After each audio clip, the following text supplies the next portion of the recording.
comments that I forgot to put in there. Sure. Like, this is my favorite sweatshirt. Like, this has all been eaten by rats. There's here.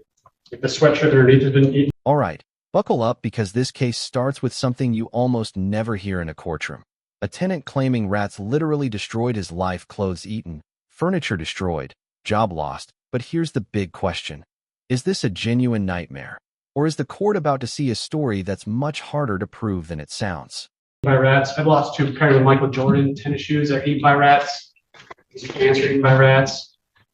My really nice pair of Kappa pants that were like eaten by rats. I removed everything that I could from that house that's rat infested, that's owned by Mr. Weasel. But like due to my disability, I couldn't move on the couch and table and chairs. But I had to like cut my king size mattress in half. I cut my dresser in half, all with a chainsaw. Took me, and then I cut my mattress with a knife. So like I know he's withholding the deposit. I left a couch in there, but like I did literally as much as I could, like without taking myself to emergency. So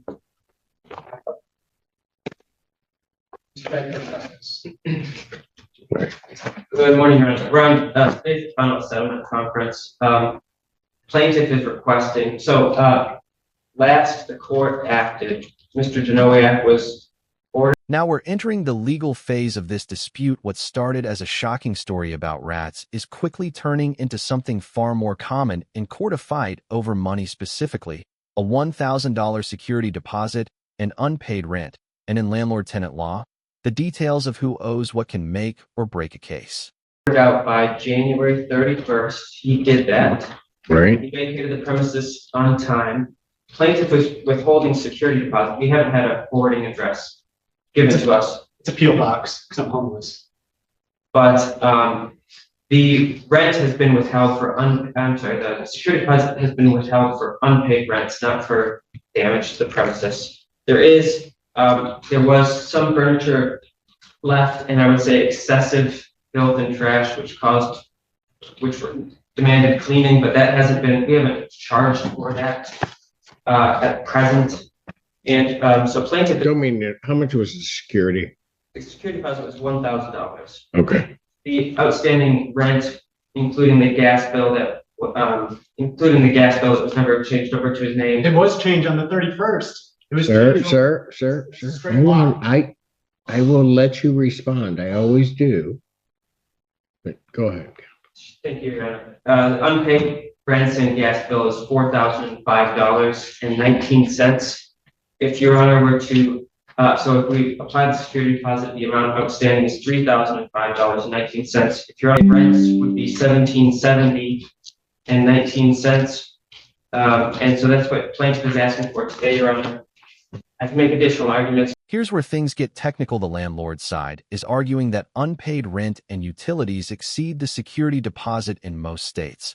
Landlords can legally apply a security deposit to unpaid rent first, before anything else. So, if that claim holds up, the tenant may actually end up owing money instead of receiving it. For why I believe there's no tribal issue in this case, if that.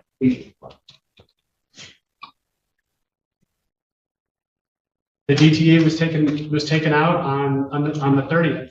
Now it's gone by The 30th of January. on January. Yeah. But he also Hold on. He didn't say that you didn't take it out of your name. I mean, you're not charging for the 14 days, are you?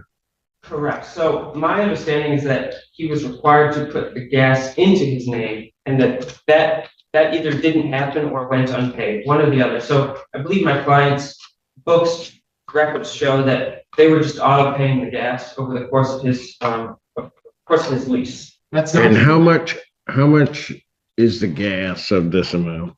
We're talking about approximately, I have it broken down by month here, but approximately $200. That is, I've been paying my DTA every month since I've been there. That's a straight lie. Like that's a pure lie. Like, swear to God. Okay, That's a so lie. hang on. All the records are there. I mean, how can you lie about But, that? but hold on. You didn't pay the rent, so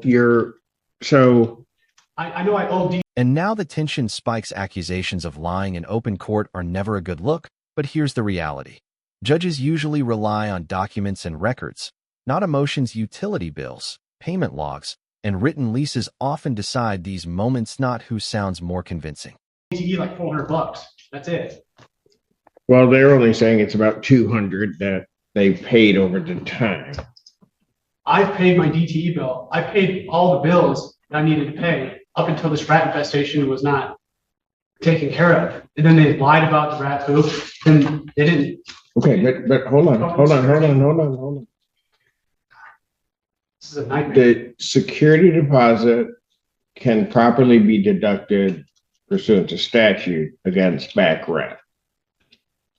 If there's $1,250, I think it is, in escrow. If that's paid over to the plaintiff, they have the $1,000. Your balance with your unpaid rent and the gas bill, but hold on a moment, would come to the $1,770.19. If I were then, and maybe over the objection of plaintiff, but again, I really don't have a tribal issue, and I don't know if plaintiff wants to try it over $200. If I were to give you credit for the $200 gas bill that they're claiming, That's it. Just $200 over the whole time, not $200 every month. I just have this understanding. I'm sorry. well, if you had listened to what counsel was saying, that's what he's indicated to me, that it's about $200 that they've paid. So if I give you credit for the $200, that would bring any judgment amount to $1,570.19. So I give you credit for the gas. So I'm disabled and homeless. I can't afford to pay anything. I'm barely eating as it is. And I lost my job because of this rat infestation. I worked from home for AAA. There's a full-blown rat infestation in the house. You got my next door neighbor to lie about it. Who is Steve? Sir, I've been through that. Initially, I think I it know. was badgers.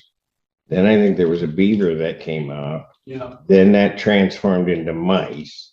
Now, And then they became rats. yeah, it just And compounds. I know all of those There's rodents proof of running that. around. I know. I'm not blowing smoke. I never blow smoke at the judge. I'm blowing No, smoke. I'm not saying that you're blowing smoke. This I'm is just all saying backed that's up. a lot of vermin It's a lot. in one spot. And eating my clothes, eating my food. Look at this. Clothes. My clothes are eaten. I've had to throw away at least $500 in clothes because they're just lying about it. This is an inverted nightmare. Sir, I don't have anything to try. What you've asked me for, and I've read over what you gave to the court, you want the escrow back. I don't think that's proper because the rent hasn't been paid. Also, in looking at everything in regard to this, I don't see where you would be entitled to any abatement necessarily of any rent in this, or that they're gonna need to pay you damages. So the damages are my clothes. This is a huge moment when a judge says they don't see a trial issue. It means the court believes there isn't enough factual dispute to justify a full trial. In other words, the judge may feel the evidence already tells the story and that the case can be decided right here. I've been gone. I lost my job because the rats were literally underneath my bed. They were nesting. They were nesting inside the dresser, a foot from my house. I mean, a foot from where I lay my bed, where I lay down. I mean, there's a rat's nest literally underneath my bed, inside the house, and then lied about it while we were all standing in rat poop. And then this kept going on, and no professionals were hired. I've listened to you every time you come here. I understand what you're telling me, but just because you keep repeating it doesn't make it true. I know. You would have had to substantiate that, and you haven't. And so all I'm here to do today is we've dealt with the possession issue. Now we're dealing with just the monetary issue. And I don't think there's an issue for me to try regarding the money. Okay, listen. I swear to God, I can't afford it. Okay. I mean, I'm literally on SSDI. But, homeless. That may become their issue regarding any amount I give in collection of it. I mean, I'll have to file for bankruptcy. And then, I mean, that all washes away. If I file for bankruptcy, then he gets, well, I don't know what the bankruptcy court is. It's washed.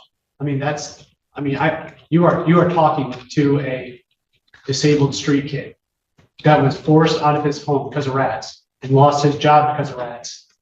While the whole time the landlord is saying, "You're lying. There is no problem."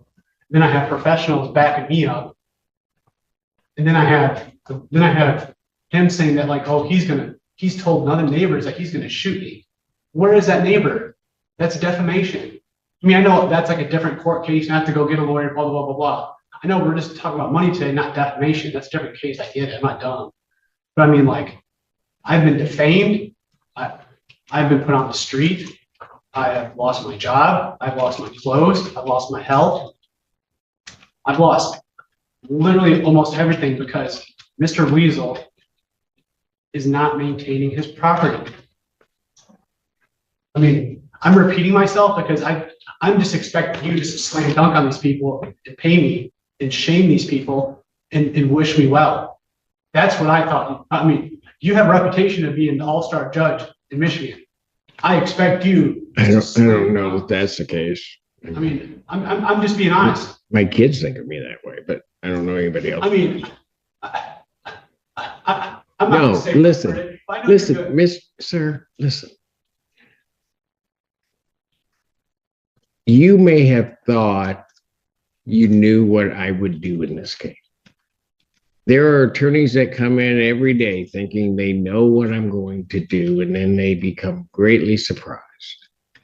Because what I'm going to do is I'm going to follow the law.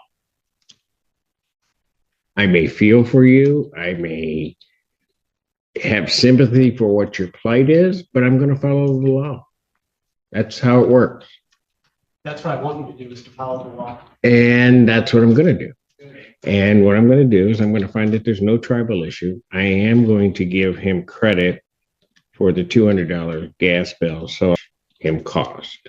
So I will award a total. And here comes the final decision. Notice what the judge just said: may feel sympathy, but he must follow the law. That's one of the hardest realities in court. Personal hardship can be heartbreaking, but legal rulings ultimately come down to evidence, statutes, and contracts, not emotion. Judgment amount of $1,570.19. The S that is torture. Thank you. Thank you, Judge.